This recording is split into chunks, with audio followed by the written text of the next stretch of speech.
అందరికీ నమస్కారం. జై శ్రీకృష్ణ ఛానల్‌కు స్వాగతం. రాబోతున్నటువంటి కృష్ణాష్టమిలోపు పరమ పవిత్రమైనటువంటి స్వామివారి కథలను గురించి తెలుసుకొని, స్వామివారి కథలను మనసారా ఆలకించి అనుగ్రహాన్ని పొందుదాం. భగవంతుడి యొక్క అన్ని అవతారాలు కూడా చాలా గొప్పవి. అందులో కృష్ణావతారం చాలా చాలా గొప్ప అవతారం. కృష్ణస్తు భగవాన్ స్వయం. నరనారాయణ అవతారంలో స్వామివారు ఆవిర్భవించినప్పుడు లోకానికి అంతటికీ కూడా తపస్సు అంటే ఏమిటో, తపస్సు ఎలా ఉంటుందో, మంత్రోపదేశం అంటే ఎలా ఉంటుందో చూపించారు మహానుభావులు. అటువంటి అవతార సంపత్తి కలిగినటువంటి పరమేశ్వరుడు ఏ అవతారంలో ఉన్నా ధర్మ ప్రబోధం చేస్తాడు. కృష్ణావతారం పరిపూర్ణమైనటువంటి అవతారం. అందుకే మనం కృష్ణం వందే జగద్గురుం అంటాం. జగద్గురు అయినటువంటి కృష్ణుడికి నమస్కరిస్తే అజ్ఞానం తొలగిపోతుంది. కృష్ణుని నమ్ముకున్న వారికి రక్షణ కలగకపోవడం అనేది అస్సలు ఎప్పుడూ ఉండదు. అజ్ఞానం పోకపోవడం అనేది ఉండదు. ఆయన గురువై అజ్ఞానాన్నే పోగొడతాడు. ఈశ్వరుడై కష్టాన్ని పోగొడతాడు. తండ్రి అయి కాపాడుతాడు. తల్లై మనల్ని ఆదుకుంటాడు. ఇన్ని చేయగలిగినటువంటి అవతారం పరిపూర్ణమైనటువంటి కృష్ణావతారం. కృష్ణావతారానికి సంబంధించినటువంటి ఒక విశేషం గురించి, ఒక విశేషమైనటువంటి కథ గురించి చెబుతాను అంటూ శౌనకాది మహర్షులందరితో కూడా సూత మహర్షుల వారు ఈ విధంగా చెబుతారు. పూర్వకాలంలో కురుక్షేత్ర యుద్ధం అంతా కూడా అయిపోయిన తర్వాత ఆ యొక్క కురుక్షేత్ర యుద్ధ భూమిలో ఇంకా శిబిరములలో అందరూ పడుకొని నిద్రపోతూ ఉంటారు. పాండవులు కూడా ఉప పాండవులతో కలిసి నిద్రపోతూ ఉంటారు. ద్రౌపదీదేవి నిద్రపోతుంది. కుంతీదేవి నిద్రపోతూ ఉంటుంది. కౌరవులందరూ కూడా మరణిస్తారు. భీముడి చేత తొడలు విరగొట్టబడినటువంటి దుర్యోధనుడు యుద్ధభూమిలో ఒకచోట కుప్పకూలిపోయి మరణం కోసమని ఎదురు చూస్తూ ఉంటాడు. ఆ సమయంలో అశ్వత్థామకు ఆగ్రహం వస్తుంది. దుర్యోధనుని సైన్యానికి అంతటికీ కూడా కలిగినటువంటి ఆపద, దుర్యోధనుడికి కలిగినటువంటి ఆ ఆపదను చూసి ఆ అశ్వత్థామకు విపరీతమైనటువంటి బాధ, ఆవేశం కలుగుతాయి. కలిగి చెయ్యరానటువంటి పనిని ఒకటి చేయడానికి నిశ్చయించుకుంటాడు. ఉప పాండవులందరినీ కూడా సంహరిస్తాను అని అనుకుంటాడు. అలా ఉప పాండవులు అంటే పాండవులైనటువంటి ధర్మరాజ, భీమ, అర్జున, నకుల, సహదేవులకు ద్రౌపది యందు జన్మించినటువంటి కుమారుడు వారు 5. ఆ 5 కుమారులు కూడా కురుక్షేత్రంలో యుద్ధం చేస్తారు. యుద్ధం చేసి ఒకనాటి రాత్రి అందరూ అలసిపోయి బాగా నిద్రలో ఉంటారు. అలా వారు నిద్రపోతూ ఉన్నటువంటి సమయంలో అశ్వత్థామ వారి శిబిరాల్లోకి ప్రవేశిస్తాడు. ప్రవేశించి నిద్రపోతూ ఉన్నటువంటి ఉప పాండవుల యొక్క కుతుకలను కోసేసి 5 కూడా చంపేస్తాడు. అలా చంపిన తర్వాత నిశ్శబ్దంగా దుర్యోధనుడి దగ్గరకు వెళ్ళి, నీకు ఒక గొప్ప శుభవార్త చెప్పాలని వచ్చాను. ఉప పాండవులను సంహరించాను. ఇప్పుడు ఉప పాండవులకు వంశం లేదు. పాండవుల తర్వాత ఇక బిడ్డలు లేరు. అభిమన్యుడు యుద్ధరంగంలో మరణించాడు. అందుకని ఇప్పుడు పాండవుల వంశం మొత్తం అంతరించిపోయింది. ఇది నీకు నేను ఇచ్చినటువంటి గొప్ప కానుక. ఆ 5 కూడా చంపేశాను అని చెబుతాడు. తెల్లవారుతుంది.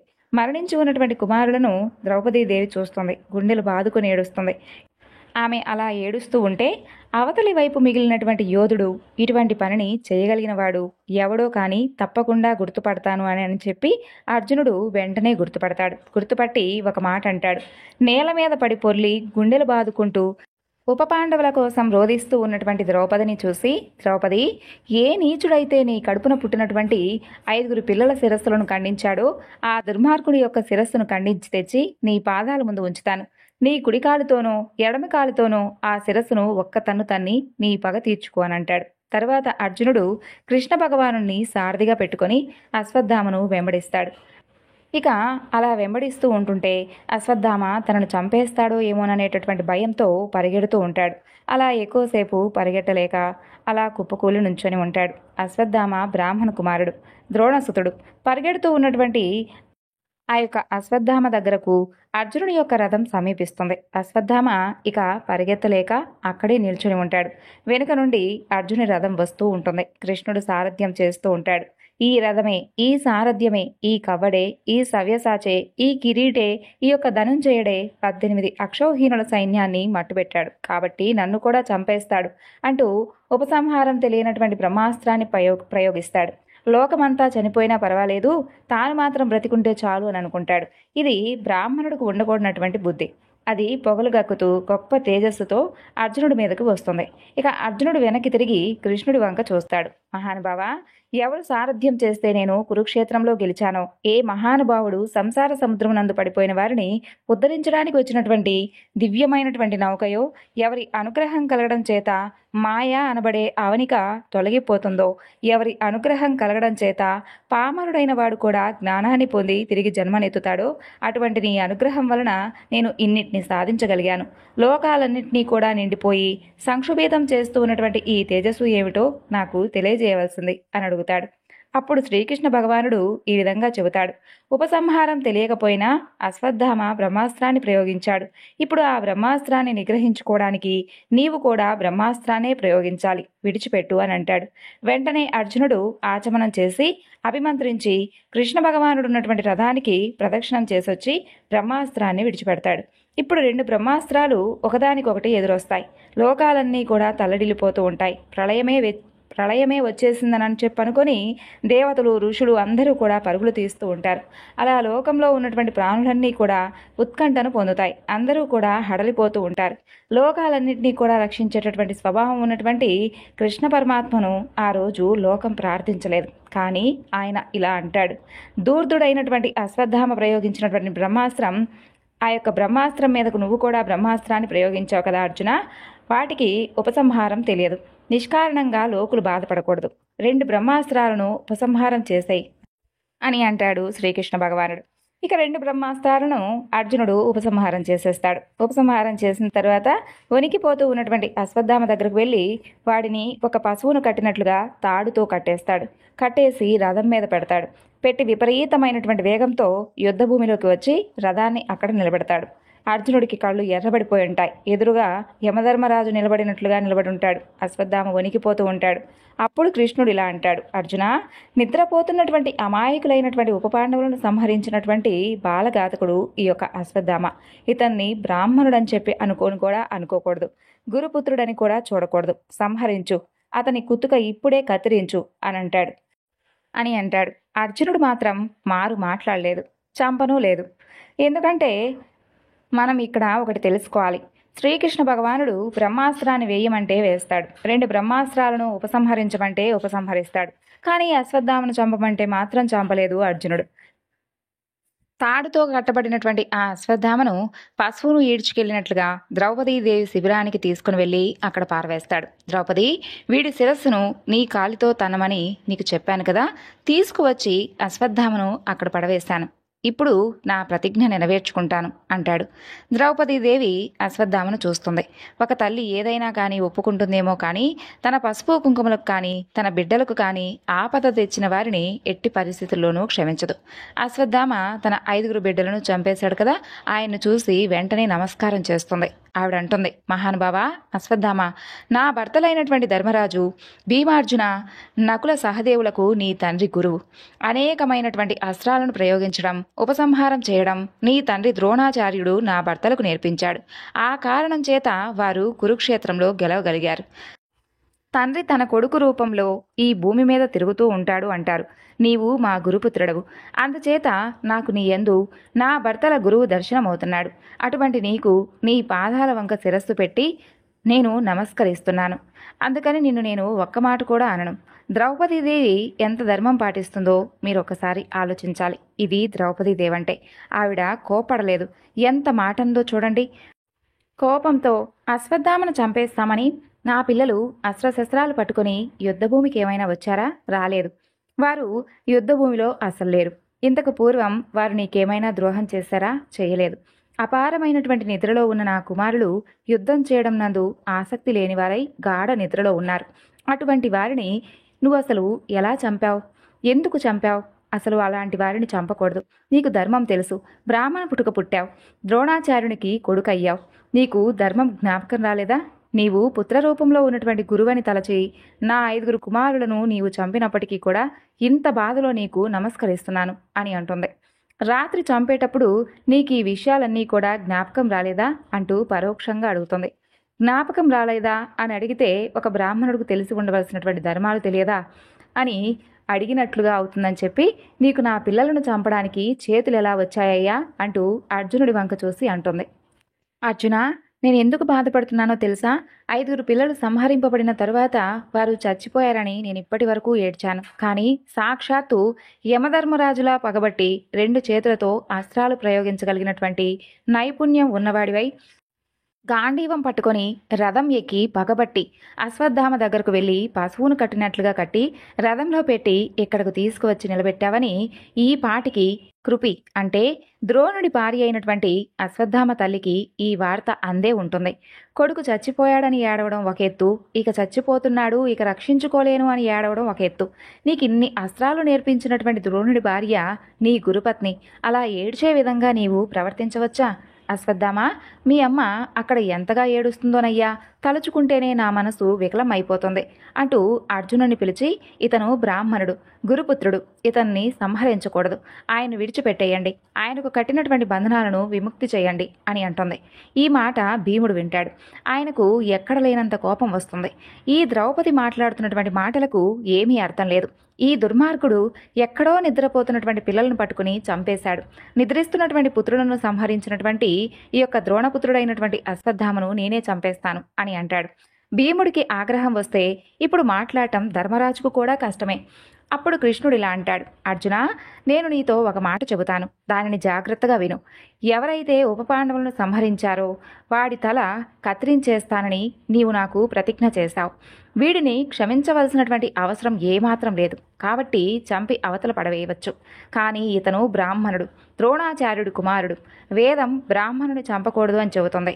ఇతను ఆకతాయి కాబట్టి చంపేయాలి, బ్రాహ్మణుడు కాబట్టి క్షమించాలి. ఇప్పుడు ఏం చేయాలో దానిని నువ్వే చెయ్యాలి అని అంటాడు. అప్పుడు అర్జునుడు అశ్వత్థామను చంపినంత పనిచేసి చంపకుండా వదిలివేయాలి. అందుకని ఇప్పుడు పూర్తి ముండనం చేసేయాలి. బ్రాహ్మణుడికి చిన్న శిఖ ఉండాలి, పూర్ణ ముండనం చేసేయకూడదు. పూర్ణ ముండనం చేస్తే అతను చచ్చిపోయినట్లుగా లెక్క వస్తుంది. ఇక అశ్వత్థామ ఉపపాండవులను ఎప్పుడైతే ధర్మం తప్పి చంపాడో అప్పుడే తనంత తాను తన తేజస్సును పోగొట్టేసుకున్నాడు. అప్పుడే కాంతిహీనుడైపోయాడు. ఇప్పుడు అతనిలో కొంత కాంతి ఇంకా మిగిలే ఉంటుంది. పుట్టుక చేత అశ్వత్థామకు శిరస్సు మీద ఒక మణి ఉంటుంది. ఆ మణి కాంతి వలన శరీరం అంతా కూడా కొడుతూ ఉంటుంది.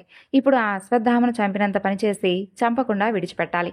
అలా వదలడంలో ధర్మం ఉంటుంది. ఇప్పుడు అర్జునుడు ఆ ధర్మాన్నే పాటిస్తాడు. అందుకని అర్జునుడు ఒక కత్తి తీస్తాడు. అది సామాన్యమైనటువంటి కత్తి కాదు. అది ఎంతమంది నెత్తురు తాగిందో అటువంటి కత్తిని, ఈవేళ రక్తం కళ్ళ చూడవలసినటువంటి వాడిని రక్తం చూడకుండా ధర్మం కోసం క్షురక వృత్తిని వాడతాడు. ఆ కత్తితో అశ్వత్థామకున్నటువంటి జుట్టునంతా కూడా తీసేసి అవతల పారేస్తాడు. అతని తలలో ఉన్నటువంటి మణిని ఊడబెరికి తను పుచ్చేసుకుంటాడు అర్జునుడు. ఇక అశ్వత్థామకు కట్టినటువంటి బంధనాలన్నీ కూడా విప్పేసి ఒక తోపు తోసి అవతల పారేస్తాడు. ఆ తోపుతో అశ్వత్థామ శిబిరం బయటకు వెళ్ళి పడిపోతాడు. హీనుడై కాంతిపోయిన వాడై తల వంచుకొని సిగ్గుతో నడుచుకుంటూ వెళ్ళిపోతాడు. ఈ వృత్తాంతానంతా కూడా చెప్పి సూత మహర్షుల వారు ఈ విధంగా అంటాడు, ఓ శౌనకాది మహర్షులారా, ఈ వృత్తాంతం అంతా కూడా విన్నారు కదా. ఇది కృష్ణలీలంటే, ఇది కృష్ణుడంటే. ఏ కృష్ణ పరమాత్మ దగ్గర అర్జునుడు కూర్చున్నాడో అటువంటి ఆయన అనుగ్రహం కలగడం వలన అర్జునుడకు ధర్మం అంటే ఏమిటో తెలిసింది. ఈ ఉపపాండవుల పార్థివ శరీరాన్ని తీసుకుని వెళ్తారు. దహన క్రియలను ఆచరించి తరువాత వారందరూ కూడా గంగానదిలో స్నానం చేసి ఏడుస్తూ తిరిగి వెనక్కి వచ్చేస్తారు. అలా శోకిస్తూ ఇంకా ఉపపాండవులనే తలుచుకొని బాధపడుతూ ఉంటారు. కాలం అనేది ఎంతటి బలవత్తరమైనటువంటి స్వరూపంతో ఉంటుందో వ్యాసుడు ఈ విధంగా చెప్పాడు. వ్యాసుడంటే భగవానుడే. కాలం బలవత్తరమైనటువంటి రూపంతో సుఖదుఖాలను ఇచ్చేస్తుంది. అలా ఇచ్చేస్తూ ఉన్నటువంటి కాలానికి నీవు పరతంత్రుడవు. నీవు చేయగలిగింది ఏమీ ఉండదు. ఈశ్వరుడు ఎలా నిర్ణయించాడో అలా జరిగిపోతూ ఉంటుంది. ఇంత బలవత్తరమైనటువంటి కాలస్వరూపంలో జీవులు పుడుతూ ఉంటారు, మరణిస్తూ ఉంటారు. ఈ విధంగా శ్రీకృష్ణ పరమాత్మ కాలం యొక్క బలవత్తరమైనటువంటి స్వరూపాన్నంతా కూడా వివరించి చెప్పి పాండవులకు, కుంతీదేవికి, ద్రౌపదీదేవికి ఉపశాంతిని కలిగిస్తాడు. తరువాత ఇక నేను ద్వారకా నగరానికి బయలుదేరుతాను అంటూ కృష్ణ పరమాత్మ రథం ఎక్కి బయలుదేరుతూ ఉంటాడు. అలా బయలుదేరుతూ ఉన్నటువంటి సమయంలో కృష్ణుని విడిచిపెట్టి ఉండలేక ధర్మరాజాదులందరూ కూడా ఆయన్ను స్తోత్రం చేసి బెంగ పెట్టుకుని దీనమైనటువంటి వదనములతో నిలబడతారు. ఆ సమయంలో ఉత్తర పెద్దగా ఏడుస్తూ పరిగెత్తుకుంటూ కృష్ణుడు ఉన్నటువంటి రథం దగ్గరకు వస్తుంది. వచ్చి రథం దగ్గర ఉన్నటువంటి కృష్ణ పరమాత్మ పాదాల మీద పడిపోతుంది. అప్పటికి ఉత్తర గర్భంతో ఉంటుంది. అభిమన్యుడు మరణిస్తాడు. ఉత్తర కృష్ణుడి వంక చూసి, కృష్ణ, నాకేమైందో తెలియడం లేదు, కానీ ఏదో దివ్యమైనటువంటి తేజస్సు ఒకటి ఉంది. ఒక ఇనుప బాణం ఏదో కానీ నా గర్భంలోకి వెళ్ళిపోయింది. చిత్రం ఏమిటంటే అది బయటకు కనిపించడం లేదు, నా కడుపులోకి ప్రవేశించేసింది. అమ్మని కాబట్టి నాకు తెలుస్తుంది. లోపల ఉన్నటువంటి పిండం మీద పగబట్టి ఆ పిండాన్ని చెనకేస్తుంది. ఆ బాణం ఆ పిండాన్ని చంపడానికి వెళ్ళిపోతుంది. నేను తల్లిని. ఆ పిండం చచ్చిపోవడం నేను ఇష్టపడటం లేదు. పిండాన్ని తరుముతున్నటువంటి ఆ బాణం ఏమిటో నాకు తెలియడం లేదు. కృష్ణ, నువ్వే నన్ను రక్షించాలి అంటూ ప్రార్థిస్తుంది. ఇక బయటకు వచ్చి ఉపపాండవుల కోసం ద్రౌపది ఏడుస్తూ ఉంటుంది. లోపల ఉన్నటువంటి పిండం పోతుందని ఉత్తర ఏడుస్తూ ఉంటుంది. ఉత్తర ఆ విధంగా చెప్పగానే పాండవులందరూ కూడా గబగబా ధనస్సు పట్టుకుంటారు. ఎవరి మీద వేస్తారు? బయట ఎక్కడ ఉన్నాడు? శత్రువు ఉత్తర గర్భంలో ఉన్నాడు. పిండాన్ని నరకడానికి బాణం వెళ్ళిపోతూ ఉంది. ఇప్పుడు కృష్ణుడు చూస్తాడు. ఉత్తర ఏమని ప్రార్థించింది? కృష్ణ, నేను నీ చెల్లెలైనటువంటి సుభద్రకు కోడల్ని, అభిమన్యుడి భార్య అయినటువంటి ఉత్తరను. నా కడుపులో ఉన్నటువంటి పిల్లవాడు నీకు మేనల్లుడవుతాడంటుంది. మనవళ్ళంటే తాతలకు ప్రీతి, మేనల్లుళ్ళంటే మేనమామలకు ప్రీతి. నీ మేనల్లుడు శత్రువుల చేత హతుడయ్యాడు. ఆ శత్రువులు ఎవరో కానీ నాకు తెలియడం లేదు. ఎవరో బాణం వేసేస్తారు, అది లోపలికి వెళ్ళిపోతుంది. తామర పువ్వుల వంటి నేత్రాలు ఉన్నవాడా, నీవు కన్నువిప్పు చూసావంటే ఆ శత్రువు మాడిపోతాడు. ఆ బాణం అగ్నిహోత్రంలా ఉంది. ఆ బాధ ఏమిటో నాకు తెలుస్తుంది. బయట ఉన్న వాళ్ళకి ఏం తెలుస్తుంది? కడుపులో ఉన్నటువంటి పిండాన్ని రక్షించవా కృష్ణ అంటూ శరణాగతి చేస్తుంది. గాంధీవాన్ని ధరించినటువంటి అర్జునుడు ఉన్నాడు. చేతి గడ తిప్పితే అగ్నిహోత్రాన్ని పుట్టించేటటువంటి భీమసేనుడు ఉన్నాడు. నకుల, సహదేవులు ఉన్నారు. అజాత శత్రువైనటువంటి ధర్మరాజు ఉన్నాడు. అయినా ఉత్తర వాళ్ళ కాళ్ళు పట్టుకోలేదు. భగవంతుడైనటువంటి కృష్ణుని ప్రార్థన చేస్తుంది. ఇక కడుపులో ఉన్నటువంటి పిండం అగ్నిహోత్రం వచ్చేసింది. నన్నిది కాల్చేస్తుంది. నన్ను రక్షించేవారెవరు? నేను గర్భంలో ఉన్నాను. నేను మొరపెడితే ఎవరికి వినిపిస్తుంది అని ఏడుస్తూ ఉంటుంది. ఈయన ఆ పిండానికి ఎదురు వస్తాడు. ఉత్తర గర్భంలో ఉన్నటువంటి పిండం సంహరించబడాలని అశ్వత్థామ బ్రహ్మాస్త్రాన్ని వేసేశాడు. అది లోపల ఉన్నటువంటి పిండం దగ్గరకు వచ్చేసింది. అప్పుడు శ్రీకృష్ణ పరమాత్మ ఉత్తర గర్భమందు పెరుగుతూ ఉన్నటువంటి ఆ పిండము ముందు భాగమునందు అంగుష్ట మాత్రుడై నిలబడతాడు. గదను తిప్పుతూ ఉంటాడు. చక్రహస్తుడై వైష్ణవ మాయను ప్రకటిస్తాడు. ఉత్తర గర్భంలో ఒక్కసారి తన యొక్క తేజస్సును చూపిస్తాడు శ్రీకృష్ణుడు. ఆ తేజస్సు పిండానికి తప్ప మరెవ్వరికీ కూడా కనపడటం లేదు. ఉత్తరకి కానీ, పాండవులకు కానీ, లోకానికి కానీ కనపడటం లేదు. స్వామివారు ఈ లీలంతా కూడా అమ్మ కడుపులో ప్రదర్శిస్తూ ఉంటాడు. తాను బయట అలా నిలబడి ఉంటాడు. పాండవుల వంశం నిలబడటం కోసం తాను పిండానికి ఎదురువేలి నిలబడి బ్రహ్మాస్త్రం నుండి వచ్చినటువంటి ఆ యొక్క తేజస్సును తన తేజస్సులో కలిపేసుకుని చాలా ఉల్లాసంగా, సంతోషంగా పిల్లాడి వంక చూస్తే వాడింకా సరిగా అమరనటువంటి 2 చేతులతో ఎంత అందగాడ్రా, బొటన వేలంతున్నాడు, పట్టు పీతాంబరం కట్టుకుని గద తిప్పుతూ చక్రహస్తుడై మా అమ్మ కడుపులోకి వచ్చి అంతటి అగ్నిహోత్రాన్ని తాగేసి నన్ను రక్షించాడా అంటూ స్తోత్రం చేయడం చేతకానటువంటి ఆ పిండం కనురెప్పలు పైకెత్తి చీకట్లో చూస్తూ ఉండగా అంతర్ధానమైపోతాడు ఆ పిల్లవాడు. అశ్వత్థామ చేత విడువడినటువంటి బ్రహ్మాస్త్రం నుండి పైకి వచ్చినటువంటి అగ్నిహోత్ర జ్వాలలను తాను తీసుకొని శ్రీకృష్ణ భగవానుడు బయటకు వెళ్ళిపోతాడు. అలా సూత మహర్షుల వారు శౌనకాది మహామునులందరికీ కూడా చెప్పి ఇలా అంటాడు. ఈ మాట చాలా చిత్రంగా ఉందా శౌనకాది మహామునులారా? అలా ఎలా పుచ్చుకుంటాడు అని మీకు సందేహం కలుగుతుంది కదూ. మీకు నేను మొదటే చెప్పాను కదా, స్వామివారు 22 అవతారాలలో ఆవిర్భవించాడని. ఇవన్నీ కూడా శాశ్వత స్వరూపుడైనటువంటి నారాయణుడిలో నుండి వచ్చినవే. నారాయణుడి యొక్క నాభికమలం నుండి బ్రహ్మదేవుడు వచ్చాడు. అందులో నుండి పుట్టినటువంటి తేజస్సును ఎందులో నుండి వచ్చాడో అందులోని వాడే పుచ్చేసుకోవడం పెద్ద గొప్పేమి కాదు కదా.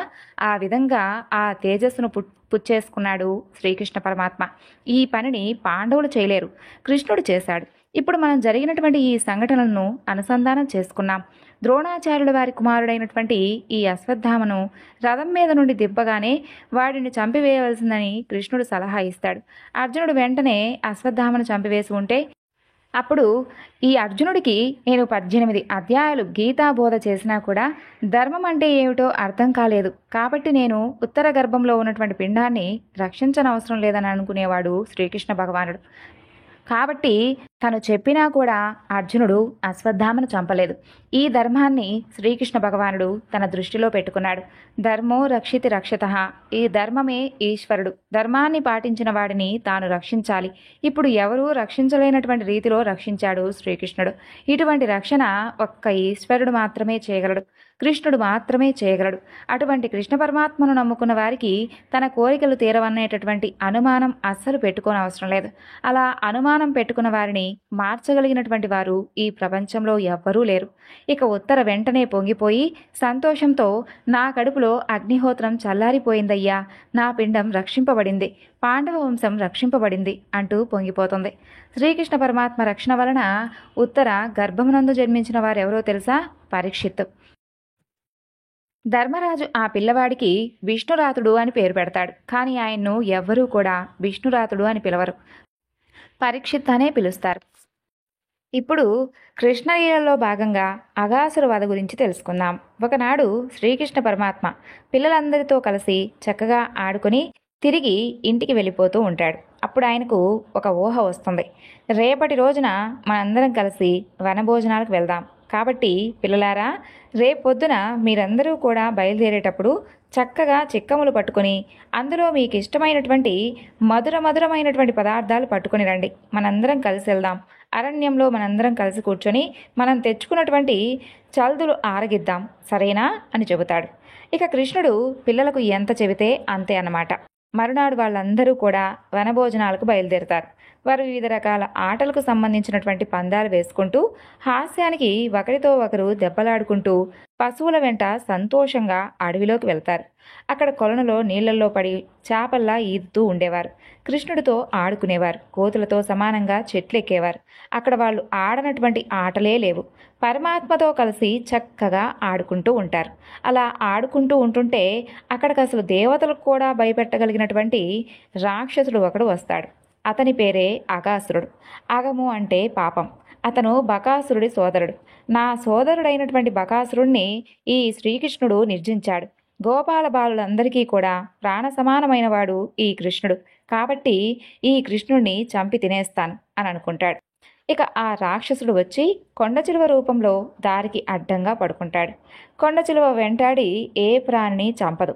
అది పట్టింది అంటే మింగివేయడమే. అది ఏ చెట్టుకో చుట్టుకున్నప్పుడు లోపల ఉన్నటువంటి ప్రాణి విరిగిపోతుంది. దానిని అలాగే జీర్ణం చేసేసుకుంటుంది. ఇప్పుడు అఘాసురుడు అనేటటువంటి ఆ కొండ చిలువ మార్గానికి అడ్డంగా పడుకొని ఉంటుంది. దాని నోటిపై దవడ ఆకాశానికి పెడుతుంది, కింద దవడ భూమి మీదకు పెడుతుంది. ఈ పిల్లలు పాపం అక్కడికి వస్తారు. దారికి అడ్డంగా పడి ఉన్నటువంటి దానిని తెలుసుకొని దానిని గుర్తించి కొండ చిలువగా నిర్ధారించుకుంటారు. ఏం చేయాలా అని వారు వెనక్కి తిరిగి చూస్తారు. వెనక చిన్ని కృష్ణుడు నవ్వుతూ కనిపిస్తాడు. అప్పుడు ఆ పిల్లలు ఇలా అనుకుంటారు, బకాసురుణ్ణి చంపినటువంటి శ్రీకృష్ణుడు మన వెనకాల ఉన్నాడు. ఎదురుగా కొండ చిలువ ఉంది. కొండ చిలువ ఉంటే మనకేమిటి భయం, మనం వెళ్ళిపోదాం అంటూ వారు నవ్వుకుంటూ వారి చిక్కములు పట్టుకొని ఆవులను, దూడలను, ఎద్దులను అన్నిటినీ కూడా ఆ యొక్క కొండ చిలువ నోట్లోకి తోలేసి వారు కూడా అందులోకి ప్రవేశిస్తారు. ఆ కొండ చిలువ అఘాసురుడు, వాడొక పెద్ద రాక్షసుడు అని శ్రీకృష్ణుడికి తెలుసు. దూర్త అఘాసురుడు అడ్డంగా పడుకొనుంటాడు. గోపబాలందరూ కూడా నేనున్నానని గో సంపదతో సహా అఘాసురుని యొక్క నోటి లోపలికి వెళ్ళిపోయారు. అది నా కోసమే. ఇంకా దవడలను కూడా ముయ్యలేదు. ఇప్పుడు వారిని అందరినీ కూడా బ్రతికించడానికి నేను వెళ్ళాలి కదా అనుకుంటూ శ్రీకృష్ణుడు అనుకొని దాని నోటి దగ్గరకు వెళ్ళేసరికి వీరందరూ కూడా దాని కంఠం దగ్గరకు వెళ్ళిపోతారు. అది నాలుకను చుట్టి గబుక్కను మింగేస్తుంది. వాళ్ళు కడుపులోకి వెళ్ళిపోతారు. లోపల ఉన్నటువంటి విషజ్వాలలకు వారు మరణిస్తారు. కృష్ణుడు దాని కంఠం దగ్గరకు వెళ్ళగా కృష్ణుని కూడా మింగబోతుంది. పైనున్నటువంటి దవడను నొక్కుతుంది. నొక్కేసరికి స్వామివారు నిటారుగా పెద్ద స్తంభంలా అయిపోతాడు. అది నోటిని నొక్కేసరికి స్తంభం లాంటి పరమాత్మ యొక్క శిరస్సు దాని దవడను పొడుచుకొని పైకి వస్తుంది. ఈయన తన శరీరాన్ని విపరీతంగా పెంచేస్తాడు శ్రీకృష్ణ భగవానుడు. దానికి లోపలికి ఊపిరి పీలిస్తే ఊపిరి కూడా లోపలికి వెళ్ళడం లేదు. గిలగిలా కొట్టుకుంటూ ఉంటుంది. అటు తిరుగుతుంది, ఇటు తిరుగుతుంది, తిరుగుడు పడిపోయి గిలగిలా కొట్టుకుంటుంది. ఆ సమయంలో దాని కడుపులో ఉన్నటువంటి మరణించిన వారిని అందరినీ కూడా శ్రీకృష్ణుడు చూస్తాడు. అసుర సంధ్య వేళ అవుతూ ఉండగా నక్షత్రాలతో కలిసి ఆకాశమునందు ప్రకాశిస్తూ ఉన్నటువంటి చంద్రబింబంలా కేవలం తన యొక్క కన్నుల నుండి కారుణ్యామృత దృష్టిని ఆ చిన్ని కృష్ణుడు వాళ్ళ మీద ప్రసరింపచేస్తాడు. ఆయన కారుణ్యామృత దృష్టి పడగానే మరణించినటువంటి ఆ యొక్క పిల్లలందరూ కూడా ఒక్కసారిగా జీవిస్తారు. ఆవులు, దూడలు, ఎద్దులు అన్నీ కూడా తిరిగి జీవిస్తాయి. అందరూ కూడా ఆ యొక్క కొండ చిలువ నోట్లో నుండి యువతలకు వచ్చేస్తారు. బయటకు రాగానే వారొక అద్భుతాన్ని చూస్తారు. అదేమిటి అంటే ఆ పాము కొన ఊపిరితో కొట్టుకుంటూ ఉంటుంది. చివరకు దాని ప్రాణం పోతుంది. దానిలో నుండి ఒక దివ్యమైనటువంటి వెలుగు వెలువడి పైకి లేచి చిన్ని కృష్ణుడిలోకి వెళ్ళిపోతుంది. దాంతో అంత పాపపు రాక్షసుడు మోక్షాన్ని పొందేస్తాడు. కృష్ణుడి స్పర్శ చేత అతనికి ఉన్నటువంటి పాపాలన్నీ కూడా విరిగిపోతాయి. ఇది స్వామివారు చేసినటువంటి ఎన్నో లీలల్లో ఒక గొప్ప లీల. ఇప్పుడు ధేనుకాసురుడి యొక్క వధ గురించి తెలుసుకుందాం. ఒకనాడు శ్రీకృష్ణ భగవానుడు బలరాముడితో కలిసి ఆవులను, దూడలను తీసుకుని బృందావనంలోకి బయలుదేరతాడు. యథాప్రకారంగా ప్రతిరోజు కూడా ఆ ఆవులను, దూడలను తీసుకుని వెళ్ళి వాటిని కాపాడేటటువంటి ప్రయత్నంలో ఉంటారు. మనకు భాగవతంలో కథ ఎక్కువగా శ్రీకృష్ణుడితో అనుసంధానం అయి ఉంటుంది. కానీ ఈ ఘట్టం జరిగే రోజున కథ అంతా కూడా బలరాముడితో అనుసంధానం చేసి ఉంటుంది. శ్రీకృష్ణ భగవానుడు ఆ రోజున బలరాముడిని కీర్తన చేస్తాడు. అన్నయ్య, ఈవేళ చెట్లన్నీ కూడా వంగి ఉన్నాయి, మీకు నమస్కరించాలని కోరుకుంటూ ఉన్నట్లుగా ఉన్నాయే. పళ్ళన్నింటినీ కూడా చెట్లు వంగి మరీ అందిస్తున్నాయి. ఈ పళ్ళను మీరు తినాలని అవి కోరుకుంటున్నాయి కాబోలు. ఈ భూమంతా కూడా మీ పాదఘటన చేత పరవశిస్తుంది. అన్నయ్య, మీరు మహాపురుషులు అంటూ మాట్లాడుతూ అప్పటి వరకు నడిచినటువంటి బలరాముడికి అలసట కలిగితే బలరాముడి యొక్క శిరస్సును ఒక గోపాల బాలుడు తన ఒడిలో పెట్టుకుంటాడు. బలరాముడి పాదాలను కృష్ణుడు తన ఒడిలో పెట్టుకుని సంవాహనం చేస్తూ ఉంటాడు. ఇలా జరుగుతూ ఉండగా అప్పుడు ఒక ఆశ్చర్యకరమైనటువంటి సంఘటన జరుగుతుంది. కొన్ని ఆవులు కనిపించవు. కొన్ని ఆవుల మందలో కొన్ని వేల ఆవులుంటాయి. అందులో ఏ ఆవు కనిపించకపోయినా కృష్ణుడు గుర్తుపడతాడు. ఆయన సర్వజ్ఞుడు. అసలు ఆయనకి తెలియందంటూ ఏమైనా ఉంటుందా? ఉండదు కదా. పిల్లలందరూ కూడా పరుగు పరుగున వచ్చి ఒక మాట చెబుతారు. బలరామా, ఇక్కడకు దగ్గరలో తాటి తోట ఒకటి ఉంది. అక్కడ తాటి చెట్లకు పెద్ద పెద్ద తాటి పళ్ళున్నాయి. అవి మగ్గి చెట్టు నుండి కింద పడ్డాయి. పిల్లలందరికీ కూడా ఆ పండ్లు తినాలని కోరిక. కానీ అక్కడ ధేనుకాసురుడు అనేటటువంటి గార్ధవాసురుడు ఉండేవాడు. అతను గాడిద రూపంలో ఉన్నటువంటి రాక్షసుడు. గాడిద తాటిపండు తినదు. తాటిపండు వాసన తెలియదు. కానీ అది ఎవరినీ కూడా ఆ తోటలోకి రానివ్వదు. ఎవరినీ కూడా ఆ తాటిపళ్ళు తిననివ్వదు. ఒకవేళ ఎవరైనా కానీ ఆ తాటిపండు తినడానికి లోపలికి వచ్చినట్లయితే అది గబగబా వెళ్ళి వెనుక కాళ్ళెత్తి అవతల వాడి గుండెల మీద తన్ని వాడు మరణించే విధంగా చేస్తుంది. కాబట్టి ఎవరూ కూడా లోపలికి వెళ్ళడానికి వీల్లేదు. ఈ మాట చెప్పి వాళ్ళు అంటారు, మాకు ఎప్పటి నుండో ఆ తాటిపళ్ళు తినాలని ఉంది బలరామా, మాకు ఆ తాటిపళ్ళు తినేటటువంటి అదృష్టం కల్పించవా అని అడుగుతారు. అప్పుడు బలరాముడు, మీకేమీ భయం లేదు, నా వెంట రండి అని అంటాడు. బలరాముడు అపారమైనటువంటి బలశాలి. గోపబాలులందరినీ కూడా ఆ తాటివనంలోకి తీసుకుని వెళ్తాడు. అక్కడికి వెళ్ళి ఒక తాటి చెట్టును పట్టుకొని ఊపుతాడు.